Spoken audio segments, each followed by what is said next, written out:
I lead our education program at the CIS, which is a great privilege and a great privilege to be with you all tonight and also to have Konstantin here with us.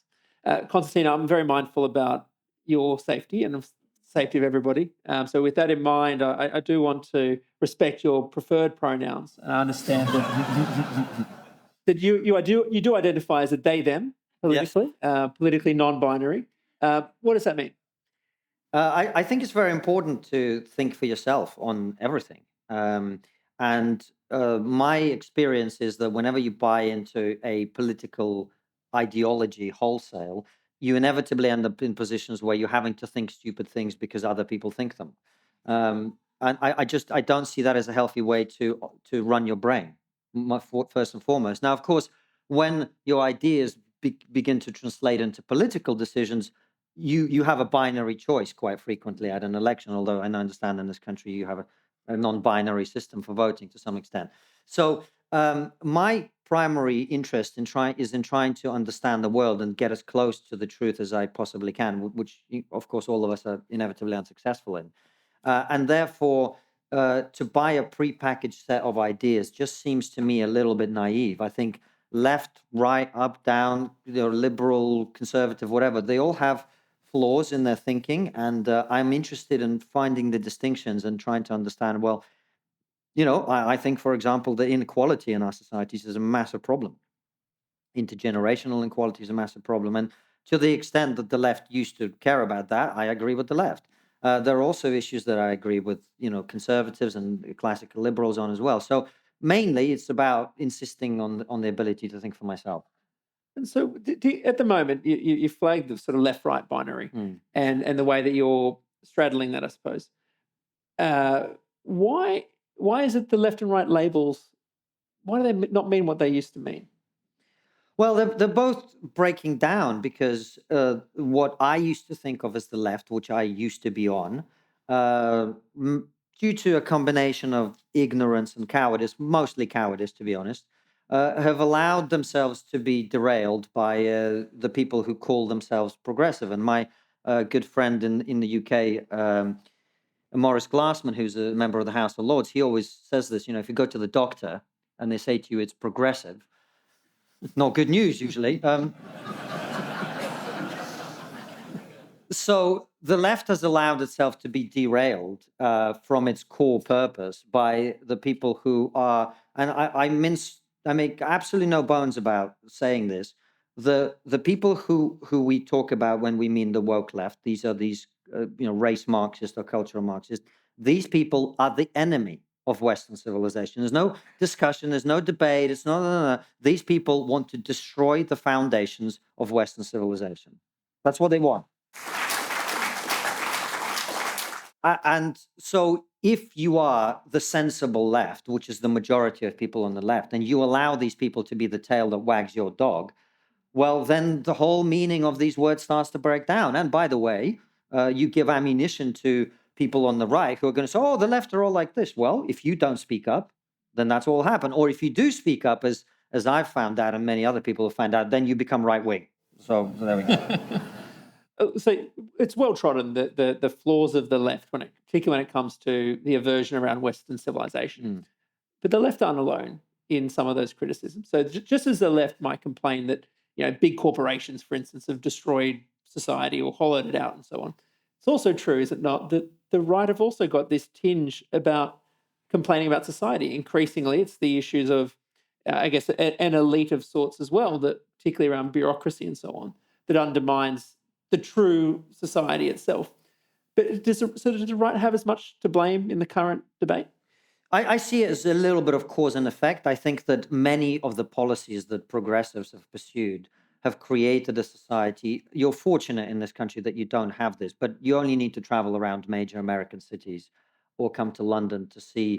It looks like a zombie apocalypse, to be honest. You go to LA, you go to New York, you go to, Nashville, anywhere, and there's literally people lying face down on the ground with most of their clothes off. And that's because, for all sorts of different reasons, but primarily because of the policies that governments have pursued. So as the level of street crime and violent crime increases, as people see disorder around them, it's natural for them to get very frustrated about what is happening. And I agree with you. I think there is a section of the right, particularly in the United States, that is so fed up of the inability to vote your way out of this growing nightmare, frankly, that instead of helping the police to do a better job, we have these slogans like defund the police.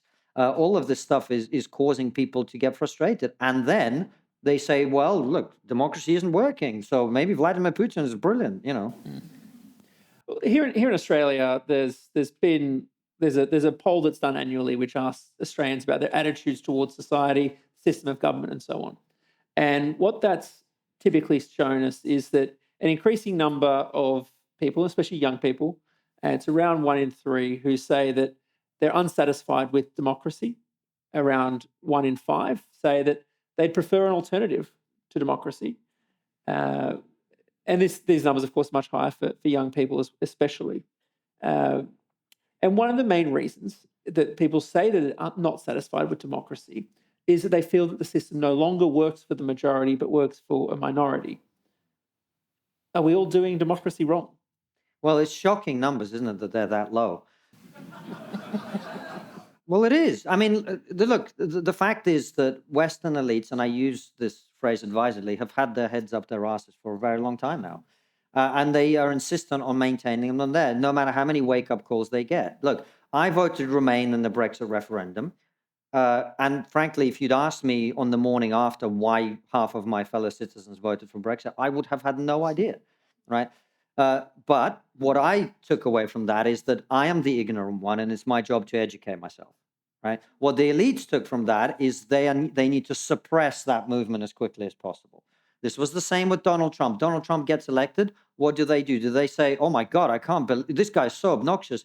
How desperate must these people be to vote for Donald Trump? No, what they do is they go, oh, it's Russia collusions. The Russians, they said the same with Brexit. The Russians did Brexit. And I kept saying to these people, if the Russians didn't want Brexit, it would be over by now, We would have taken a chunk of France with us. So there is a tyranny of the mind that is happening among people who are comfortable and who are so attached to the reins of power. This is why they keep talking, this is a danger to our democracy. That's why they say our, because it's their democracy. It's not democracy for anyone else, because the moment anyone votes in a way they don't like, they try and overturn it one way or another. And this makes me sound like some great defender of Orange Man bad. I'm not. I'm just objective. And objectively, they spent the entire 4 years trying to undermine the outcome of the election, lied about him endlessly. They claimed, and people should go and look at this, and many people even in our circle still believe this, the idea that he said, for example, that there are fine people on both sides. This isn't true. You can go and watch the video in which he condemns those people. He says they should be condemned, absolutely. But what they did is they quoted him out of context, and then they presented it. And they did this over and over and over and over again. Why did they do it? Because they're not willing to accept that somebody might disagree with them. And if they keep doing this, we are going to get to a very dangerous place very quickly.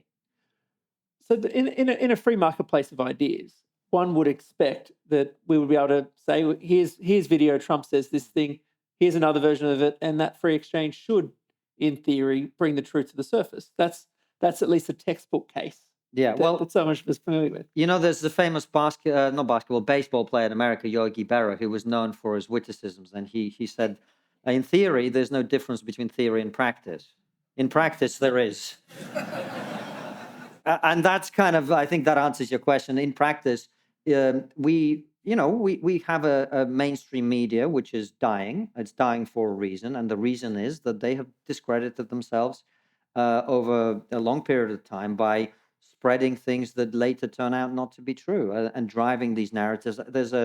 I wrote a thread on Twitter that went viral on the subject that I later made as a video, and it's a chapter in my book as well. It was called "Why Don't They Believe Us?" And the reason people are increasingly not believing the mainstream media is the arrogance with which they have purported these lies on the publics of the Western countries. I think what is required is a little bit more humility and admitting wrong. And I always say this to someone who increasingly has interactions with people in the mainstream media, giving interviews, etc. No personal, no faith in the mainstream media survives first contact with the mainstream media. You know, an example of this, and I'm not bitter, but an example of this is after my Oxford speech, a journalist from the New Statesman came and interviewed me, and he asked me how many views the video of my speech had got, and I said it's very difficult to measure because it goes into people's Telegram groups and WhatsApp groups, and people post it in a way that you're not able to track, so you can't really say. And he wrote that I'd said that the number of views on the speech is beyond measure. So the mainstream media have done a very bad job of maintaining their credibility. Oh, I mean, it is approaching beyond measure at the moment. But that's so. Look, the mainstream media, you point out, is dying. You run a platform like several others that we broadly define in a family of new media. And what strikes me as really powerful about new media is it doesn't have the same opportunity to cancel, if you like, that mainstream media has. It doesn't have the same conventions.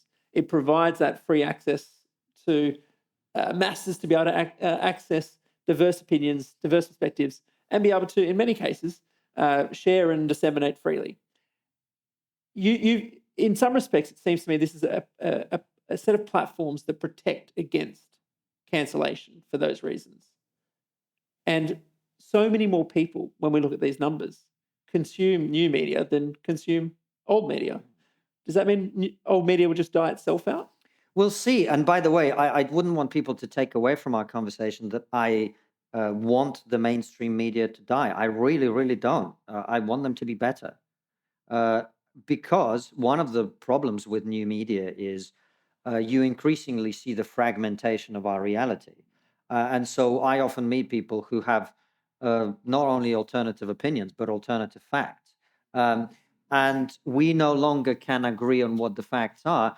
This is not a healthy place to be. I'd much rather we had a sort of coherence about what we believe, but I don't know that we're going to get there. I think the mainstream media will take some time. It's kind of bleeding out, but it's still standing.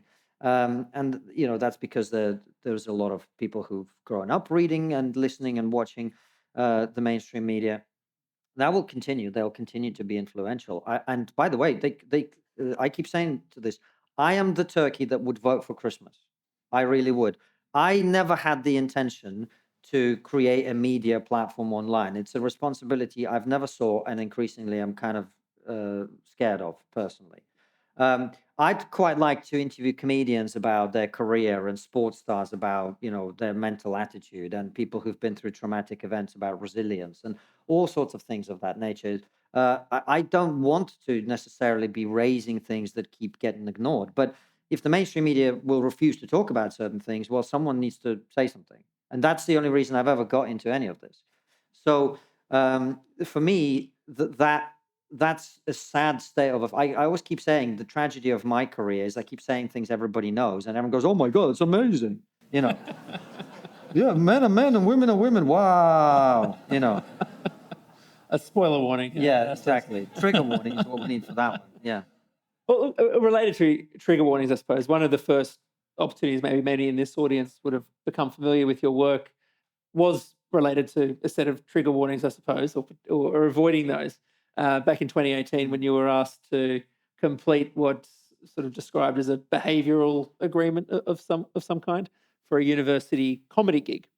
Tell us about the requirements for that. Yes. So I was performing in a club in London. Some students saw me and they invited me to help them raise money for UNICEF at the university. And when I agreed, they sent me a 2-page behavioral agreement contract, which said that they have a zero tolerance policy on racism, sexism, classism, ageism, ableism, homophobia, biphobia, transphobia, xenophobia, Islamophobia, anti-religion, anti-atheism, and it also said that all jokes must be respectful and kind. And it was interesting because it was the first time I really realized that I wasn't the only one that was concerned about the direction of travel of our society, because that story became the second biggest story on the BBC News website, and I mean the second most read story on the BBC News website, on the day that the then Prime Minister, Theresa May, was nearly removed from office by her own party. So first story, Prime Minister nearly removed, and you're not shocked because in Australia you backstab your Prime Ministers every day. But in England, it's quite a big deal, right? And so the first story was Prime Minister nearly removed from office by her own party. Second story, no-name comedian turns down unpaid charity gift from too big college.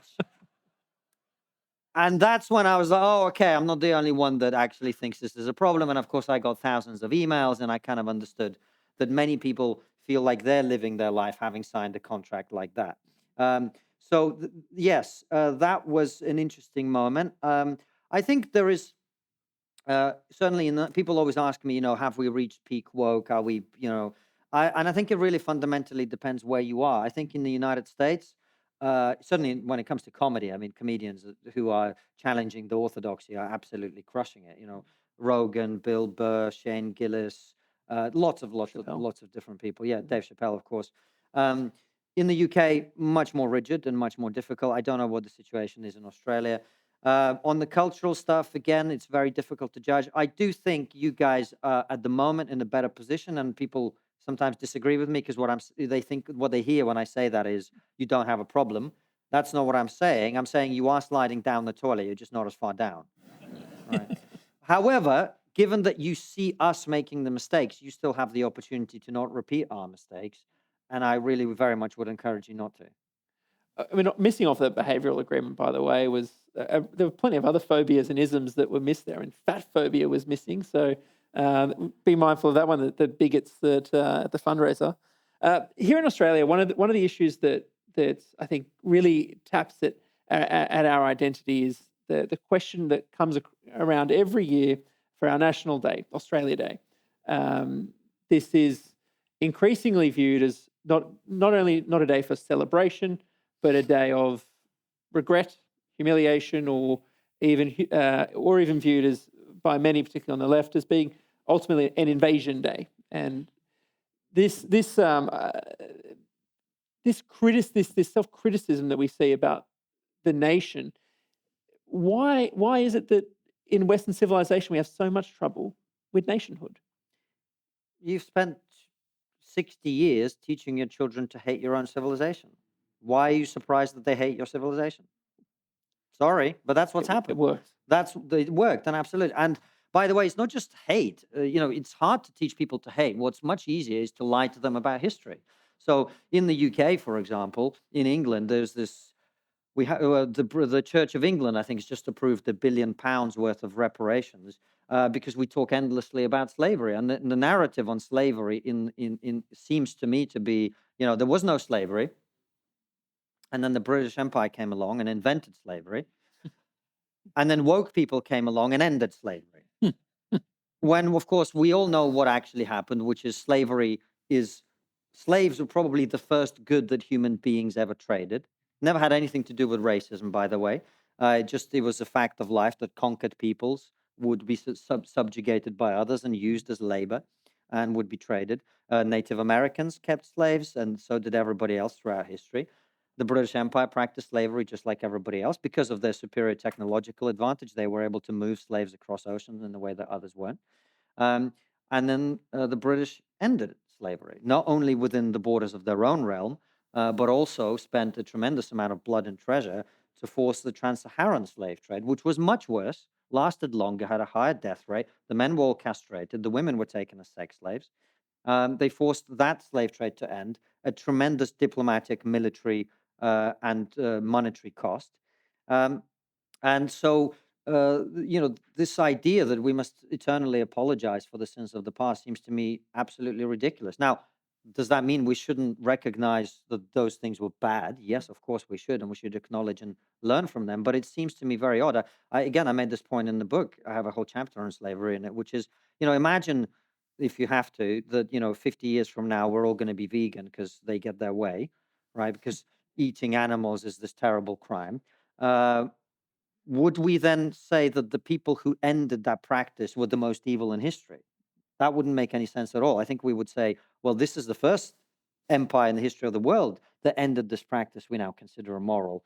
Good on them. And by the way, did so for moral reasons. I mean, the abolitionists in England were people who were motivated by a different morality that was developing, which said something about the value of the individual. So the idea that we would denigrate our history in this way, to me, seems absurd. And every civilization in history, every great empire in history is built on conquest. This is how the world is. This is human nature. And to pretend otherwise, I think, is very unwise. And it seems that at the moment, Western civilization has never been safer, richer than ever. We should ultimately be ever more self-confident in ourselves, yet we are ever more self-critical about ourselves. Is it just because we've had it too good? Is that what allows us to have that luxury? Well, it seems that way. Something I've been thinking about a lot is people are always very suspicious and wary of families that are able to preserve wealth over many generations. The Rothschilds, the Rockefellers, the whoever's. And I think that's because it's very difficult. The first generation break through and build something special, the second manage it, and the third would waste it, basically, is how it tends to go. So to be able to maintain generation upon generation of people who truly value what they have, even though they're growing up in increasing luxury, is very, very difficult. And this is where education comes in. And if we had people who were being educated about the history of their civilization and their society in an accurate way, I think we'd be in a far better place. But what has been happening on Western college campuses and in Western schools for the last many decades is the reason we are where we are. One of the reasons why Western civilization has been successful is obviously its capacity to self-criticize, evolve, and improve. Everything you've been talking about tonight doesn't really sound like self-criticism anymore, right? It's something more malign. Does this mean that we can't grow from the experience, the challenges that Western civilization is currently facing? Well, again, let's translate all of this conceptual stuff into simple language. If you talked about your spouse in the way that people talk about their country, people would call you an abuser. That's what they'd say. They'd say, "Why are you talking about your wife in this way? That's rude, that's wrong, that's immoral, They would be suspicious of you. But the way that people talk about their own country is perfectly acceptable to do so. So self-criticism, as I mentioned about freedom of expression, is the bedrock of our progress. The ability to say, no, we shouldn't be continuing to do this. Actually, we should be, thinking about how to do this better. But it seems to me that we're in the grips of as Christianity has pulled back, we are now in the grips of a new religion that offers no absolution of any kind whatsoever. You cannot do anything to absolve yourself of your straight white male privilege. There's no way of you must just feel forever guilty. And this isn't self-criticism, this is self-denigration, and it's designed for self-destruction. These people, as I say again, are the enemies. So, to some sort of fracturing elements that we see in society. Now, Australia does pride itself as being arguably the most successful multicultural nation here on Earth. And we've sustained and have been great recipients of a high level of immigration for many years. But recently, the Prime Minister described the social license for our immigration system, which is historically very high, as fracturing. Now, this is not uncommon. A lot of the Western world are facing issues related to migration. And we've got several questions that have come through, and thanks for those who have submitted those, that have asked, well, how do we successfully maintain multiculturalism and high levels of immigration that have enriched our societies in today's high volumes and challenging times? You can't.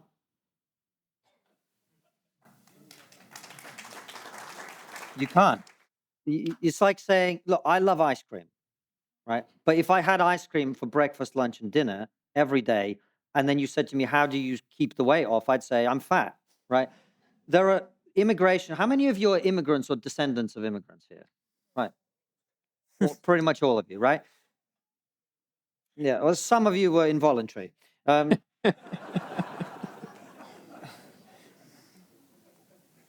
a first generation immigrant to the West.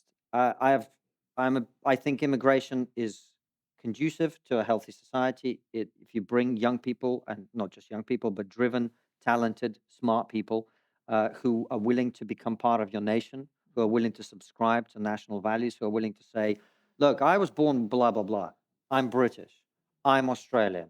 I'm American. I'm here to be part of you. And if those people who are coming in are carefully chosen because they're conducive to the society to which they come, if the numbers are manageable and you are able to integrate those people into your society, then you see what you've seen in Australia today, which is, all my travels, people coming up to, my mother's from Croatia. Oh, I'm from here. Oh, I'm from Hungary. Oh, no. And these people all sound Australian to me, right? Because they are.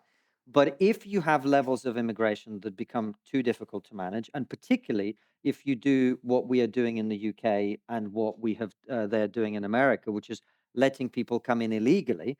Now, I can't understand this because I've lived in Britain long enough to know that there's no greater offence than jumping the queue. And that is what these people are doing, right? And we don't know who they are. We don't know what their values are. We don't know how compatible they are with Western civilization. And the reason they are coming illegally is that we wouldn't let them in otherwise. That's why they're coming illegally, right? So if you want to maintain a successful multi-ethnic society, you have to make sure that you have immigration levels that are appropriate to the size of your country. You welcome people in, you digest, they become part of your society. They have kids who grow up here, they become Australian. You can let more people in, and you can manage your system in a democratic way. One of the biggest problems with all of this, of course, is that in the UK, the government was elected, the current Conservative government was elected in 2010 on the promise to reduce legal immigration to the tens of thousands. It's now running over 500,000, significantly over 500,000 a year. And illegal immigration is in the tens of thousands. So my view is that, look, you could think that this country should have zero immigration, and I could think that this country has open borders, should have open borders. At the end of the day, the people need to be able to vote for what they want and then have that reflected in the actions of their government. And there is no mandate for what is happening in Western Europe and America. There's a few followers in the audience of British politics. Andrew asks, what do we take from, in the British context, some of the developments we've seen recently? Obviously, a bit of a circus for the current government, but in particular, the election of someone like George Galloway.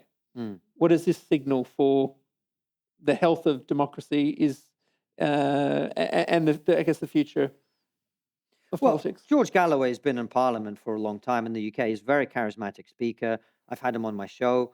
I thought his opposition to the war in Iraq was extremely important and principled. And I don't necessarily think that George is somehow a terrible guy, but his election on a purely sectarian ticket, effectively, demonstrates what people need to stop pretending isn't true, which is that we live in a country where increasingly people are going to take on the identity politics that has been shoved down their throat for God knows how long, and vote along ethnic and religious lines, and that's what's happening.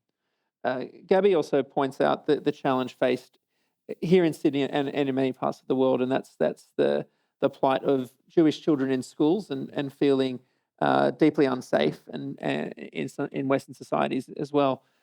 She asks, how do we combat the kind of hate that is being seen sometimes for the first time in Western civilizations now? You can't. If you import people who hate Jews, you're going to have people who hate Jews. Am I wrong?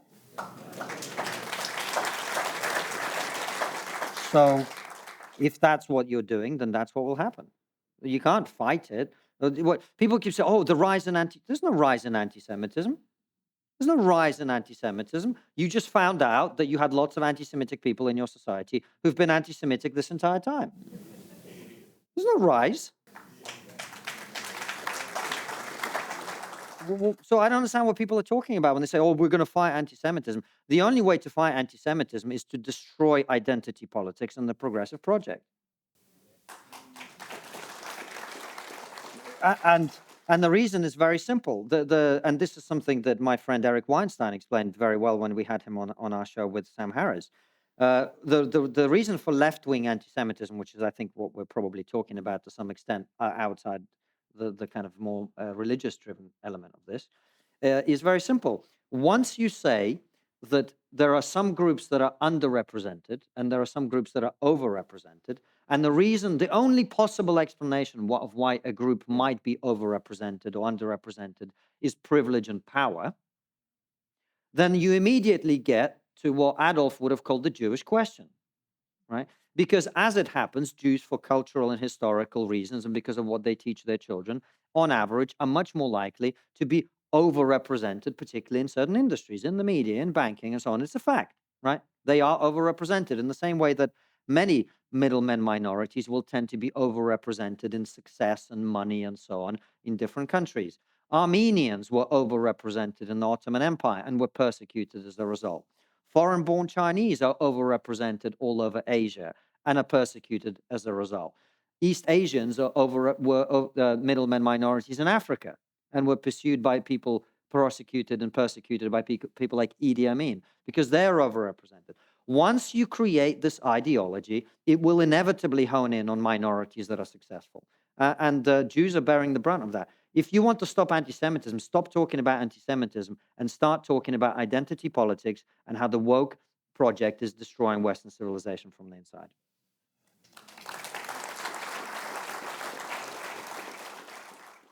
So help us out. We've talked about the woke project, wokeism. What is it that we actually mean? Like, specifically, what we all, I guess, wokeism is the sort of thing we know it when we see it. Yeah. But how do we define it? Well, I was speaking to the lady over there, if you don't mind me bringing you up, 92 years old from Hungary, and she says, oh, it's like my childhood. And what she means by that is what we had in the Warsaw Pact, which it would have been, and the Soviet Union more specifically, is Marxism. And Marxism is the ideology that says there are oppressors and there are oppressed.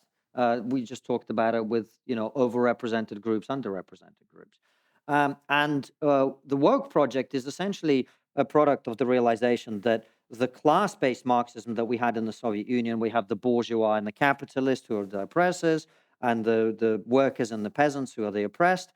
And of course, the solution to this is to flip the pyramid and put the bourgeois and the capitalist in the ground, ideally, at the bottom. And you create this, what was the phrase? Tyranny of the work, tyranny of the proletariat. That's right. Yeah. Dictatorship of the proletariat. That's right. Thank you. Dictatorship of the proletariat. And then they came to the Western Marxists, realized that this was never going to work in the West because Western workers didn't want a revolution. They just wanted better wages and more rights at work and so on, right? And so the Marxists realized that the way to divide people that runs much deeper with most people is race, ethnicity, tribe, sex. And that's why they've spent the last 60 years attempting to do things that I thought, frankly, would be impossible. I mean, the idea that men and women, the relationship between men and women is best understood as some kind of power struggle is the most idiotic, cretinous idea that's ever been invented. These two groups of people who have had to struggle and work together and pull together for the entirety of human history just to be able to survive, that these two groups are somehow engaged in some sort of battle of the sexes, it's insanity, right? But this is what they're teaching young people, particularly young girls.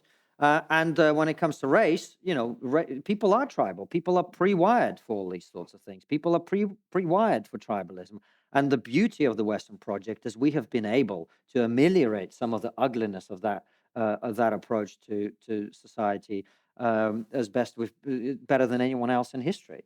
But they want to divide us along those lines. And so to me, wokeness is race Marxism. Some people call it cultural Marxism. I think there's probably a more accurate term, but less easy to understand. That's why I would say it's race Marxism. It's dividing people along racial and sexual lines in order to persuade some people that they are being oppressed, instead of encouraging them to see themselves as part of a society in which they have an unparalleled opportunity to thrive and succeed. And it seems to me that the main kind of weapon here is language. Right? We take words that have a particular established meaning, things like social justice, things like safety, even diversity, inclusion. We're familiar with the way that some of that language is co-opted. Why choose language as the weapon? And why does this explain why the Western project is particularly vulnerable to it. Well, look, language is a very powerful weapon because once you call something a good name, it's very difficult to oppose. If you created an organization that was about discriminating against black people and called it Puppies Lives Matter or something, a lot of people would still agree with it, right? Just because it has a good name. Diversity, essentially, I don't know the cultural context here, but in many Western countries, diversity just means no white people. That's what it means. But it's kind of hard to argue against because it's diversity and it's inclusion. What does inclusion mean? It means that anyone who disagrees is excluded. That's right. So it's a very powerful tool for concealing what you're doing. I call it sleight of mouth. Yeah, it's a very, very good tool for persuading people. And of course, by the way, if you change the meanings of words, and the word safety is the kind of focal point of this, you can change legislation without having to legislate. If you say that, if you accept safety is the absence of violence, which is what we always used to understand it to mean, then laws around violence are very clear, or laws around safety are very clear. But once you smuggle in the idea that, safety is no one hurt my feelings, then you're in a very different position. And ultimately, there's no chance of a free society, because if we can't exchange ideas because safety is a barrier, it's just protectionism, right? It's protectionism in a market of ideas, in the same way that economic protectionism creates problems. And this is why I keep repeating this idea that these people are enemies, because the more I talk to them, the more I realize my friend Michael Malice, who we had on the show some time ago, he said, Konstantin, you've got to understand these people are not using language to communicate. They're using language to manipulate. And once you get that, it all suddenly makes sense. Why are they saying all these ridiculous things? It's because they want to manipulate you. They have no intention of engaging in some kind of battle of ideas. As I said, Tom and I did a podcast earlier in which we had a pretty strong argument about Ukraine. That was the battle of ideas from two people who are interested in challenging each other and trying to communicate what they believe to be true. I have found myself very often in TV studios talking to people who clearly have absolutely no idea of discussing anything. And that's why they use labels and smears as much as they do, because they're not trying to win the argument. They're trying to destroy you. Someone that many people in this room probably follow and may well be excited about is Douglas Murray is soon to be here in Australia. You're in for a treat. Well, unless the campaign to cancel his appearance at the Enmore Theatre is successful. Now, for those who are not familiar, this campaign is based on these grounds: that Douglas Murray foments anti-immigration, Islamophobia, anti-black, European civilizational moral panics. And on this basis, he should not be allowed to appear and give a talk in conversation here in Sydney. Where are my protesters? What about me? I do that as well.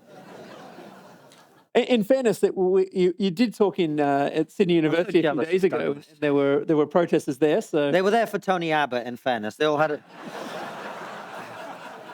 I'm jealous of him as well. They all had onions. Delicious, I hope. Yeah. This cancel culture. They tried to break down one of the doors. These are very sturdy. They couldn't break. It was in the Sydney Uni Great Hall. They had one of these massive wooden doors. I felt like I was in Game of Thrones, but they couldn't break it down. A soy diet will do that. Well, yes, no one's been known to ram down doors effectively and in a siege on a soy diet. I don't know what happened. I did the joke first, then he repeated it and got my laugh. This cancel culture, right? We're familiar with what this looks like, particularly, I guess, the left's approach on this. But in some respects, cancel culture is not new. Since the beginning of civilization, societies have had some form of sanctioning of ideas and potentially even moderating ideas, if you like. Is it not the case then that a degree of cancelling or a sanctioning system is entirely appropriate if it comes from members of a community as opposed to the state. And maybe those of us that think of ourselves as being maybe small government oriented might come to that conclusion. If that was the case, would that not create the right sanctions and safeguards for free speech, hate speech in these challenging areas, but it's broken down in the current climate? I think it really depends on what you mean by cancelling, and I completely agree with you that I'm not someone who's ever uttered the word, cancel culture has never been worse. 500 years ago, Douglas and I would have been burnt at the stake, right? So, and I'm not joking, that's what would have happened. So, do I support burning people in the stake if it's done by the community rather than the government? No.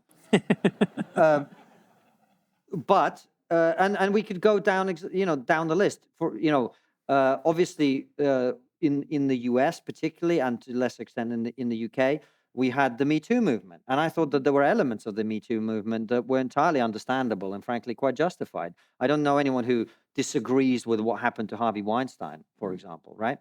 But on the other hand, there were lots of other people, who went on a date and things didn't quite go the way that someone wanted, and suddenly they're an abuser, right? So I think it's a matter of degrees quite often, and it is.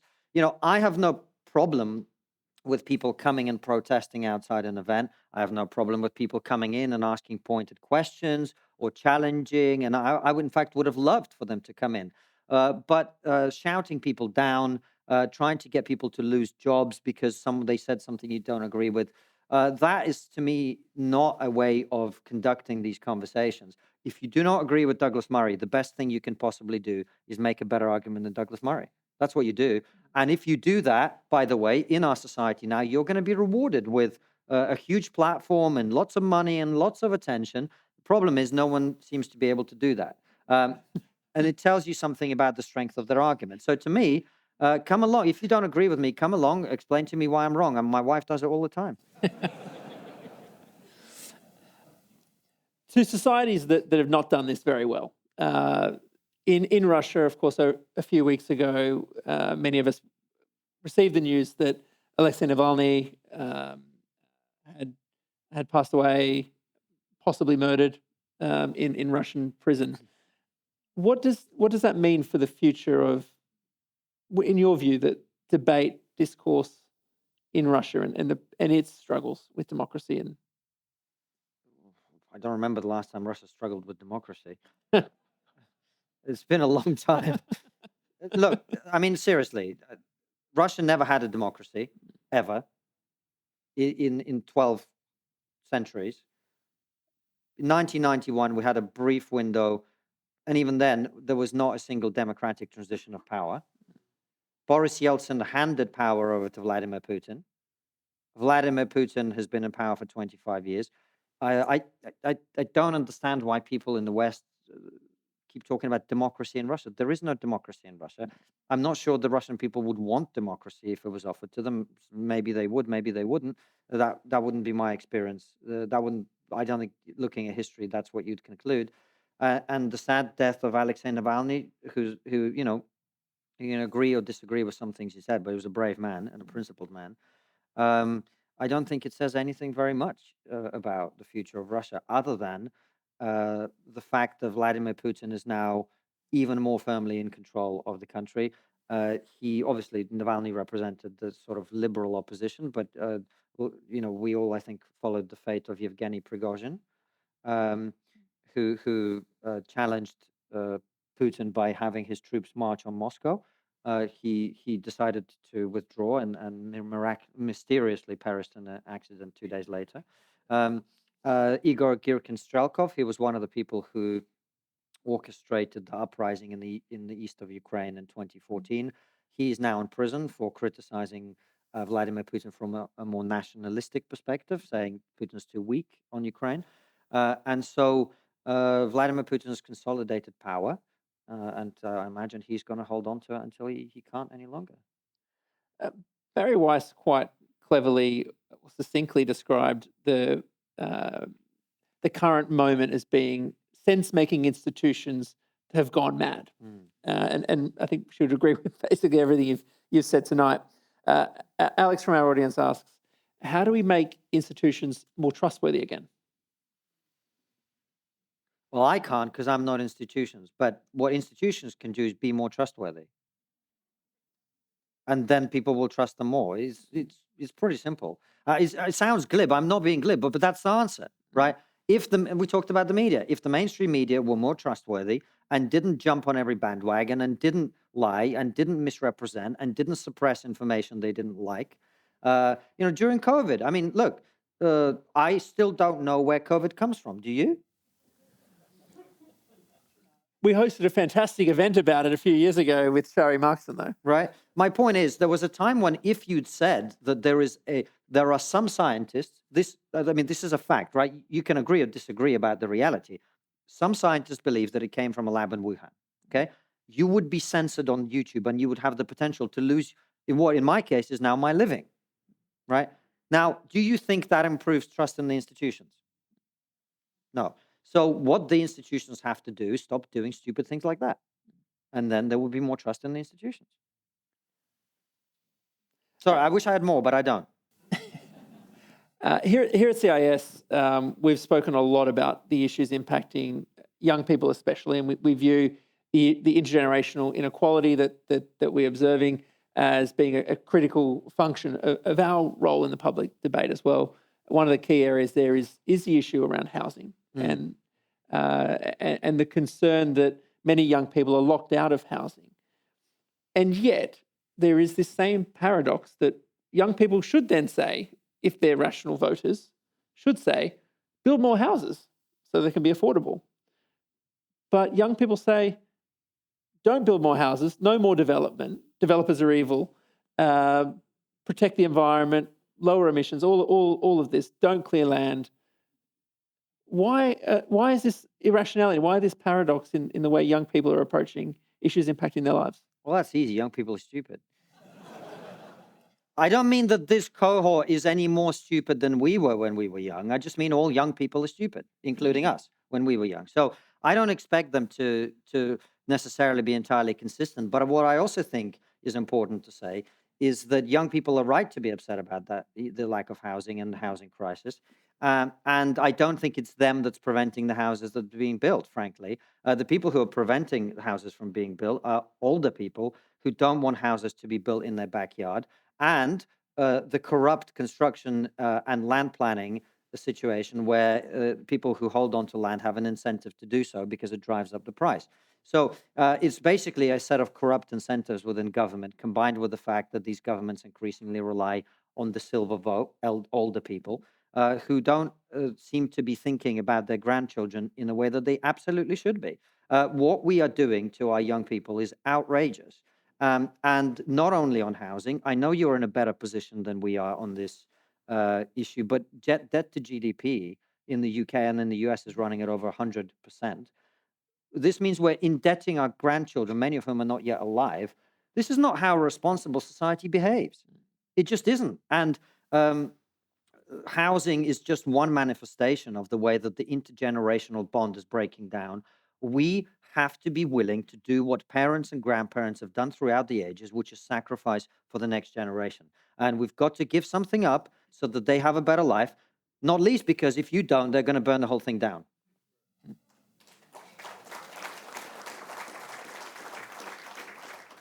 Seven young people applauding. One of the other issues, I suppose, that mobilises young people in politics is the challenge of carbon transition, climate emergency, however you like to define this challenge, right? But again, the solutions to this seem to be from innovating our way through to smart solutions, becoming richer and more capable and more able of solving this problem. But young people, again, seem to vote in a different direction. Seem to vote. Yeah, but Glenn, again, sorry, I look, it's easy for me to make jokes about how stupid young people are, because as I say, they always are. But this, we've got to stop pretending it's their fault. Who taught them this crap? Who taught them there's a climate apocalypse coming? Who was it? It wasn't 20-year-olds, I promise you. So the fact that they're all terrified is because they've been terrified by adults who need to step up and take some responsibility. So look, the solution to that issue is technology and innovation. As I said in my Oxford speech, you're not going to get poor people around the world to reduce their consumption levels, and you're certainly not going to get rich people around the world to do that either. So we've got to innovate our way out of the problem, as we've always done, right? And we should encourage young people who care about that issue to go into climate science and science in general and learn things, and they might realize that things are not as bad, and the solution isn't throwing soup on paintings or shouting or protesting. The solution is actually doing things in the real world, which there are many young people who are doing that. So look, the answer to this is not to sneer at young people. The answer to this is take responsibility, understand what's happening in our education system. And look, as a satirist, a comedian, of course, I'm going to make fun of Saint Greta of climate change. But at the end of the day, we have to recognize that, these issues are important to people for a reason. We have to address the reasons, both real and mythical and made up. And that's the solution to this problem. Just mocking people isn't going to solve it. How dare you? Just a couple more questions for us before we need to conclude. But Brendan asks what lessons Australians can take from the rest of the world in combating these issues. Vaccinate, and I use this word advisedly, vaccinate your children against this ideology. When I was a young boy in the Soviet Union, probably would have gone to school at 6 or 7. So this was right towards the end of the Soviet Union. My parents said to me two things. First of all, do not discuss anything we discuss in the house outside the house. And second, you're going to go to school. They're going to teach you a bunch of crap. Here's why it's all wrong, right? And if you have any questions, come and talk to us. That's what you have to do. Look, that's what you have to do. You are in that position now. So if you have young children, vaccinate them against this ideology. And that's what that's a big part of the solution. It starts with you individually, and then ultimately, whatever business, institution, organization you're in, you have to realize this is a civilizational moment. You're not going to sit this one out. You're not going to sit this one out. This is real, right? The crisis of meaning and the crisis of confidence in the West is real. If we continue slipping down this path, we will not survive. Not in the way that we think of our civilization. Now, look, Greece still exists, but it's not exactly the same as ancient Greece, begging Germany for bailouts. Italy still exists, but it's not exactly the Roman Empire. This is the logical conclusion of what we're doing. So wake up. If there's any influence you have, and you probably have some influence, whether it's in your local community, whether it's in your some kind of organization, whether it's on the board of your school if you have them, whether it's in your business, and start to actually change the world through small steps. That's how it works. People doing whatever they can because they realize the moment is here. And the moment is here. You're not going to sit this one out. This is why...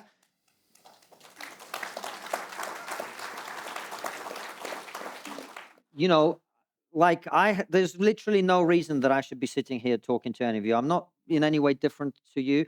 I was a comedian playing to 80 people in the rooms above a pub in London. And then I was going home one day, and I remember I got into an altercation with some guys who told me to go back where I came from or something like that. And then I came home and I had an email from a comedy promoter which said, I'm sorry, we've cancelled your spot on the bill tomorrow because we have too many straight white men. And I went, this is weird. And so Francis and I, my co-host on Trigonometry, went, this is going in the wrong direction. Let's do something. And we started a podcast in a room above a comedy club with zero money, zero connections, zero social media, zero followers, zero talent, many people would say. And now we have 1 million subscribers if you look at our YouTube and podcast, and I'm sitting here on the other side of the world talking to you. That's how you do it.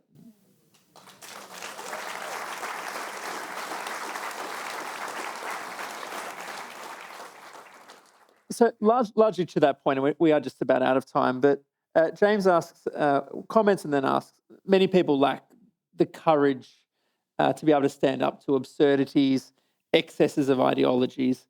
What advice do you give them? Almost to do the same thing that you're doing. What advice do you give them? Well, first of all, you don't want everyone doing what I'm doing. I don't want the competition. look, everyone's different. Everyone's got a different role to play. People often say, well, should more people be like you? No, we've got enough contrarian assholes like me. Genuinely, right? Everybody, the role you've got to play in this is different for everybody, and everyone's got to work it out for themselves. There is no one size fits all. You know what the right thing to do is, and just do it. You encounter situations in your life daily where you could do something that would take the conversation or the business or whatever in a different direction. And most of you probably don't, because most of us don't, right? So that is your opportunity to do something. And by the way, I think Jordan is absolutely right about this. I don't do what I do because I have people say, oh, you're so brave. I'm not brave. I just see where we're going and I think it's bad. And that's the only reason I'm doing what I'm doing. The moment I am the turkey that would vote for Christmas. I do not want to be here. I don't. I genuinely don't. There's plenty of other things I could do. I am here because I genuinely think we're in a bad place and we're heading in the wrong direction. And if you agree with me, you have a duty to do something. That's it.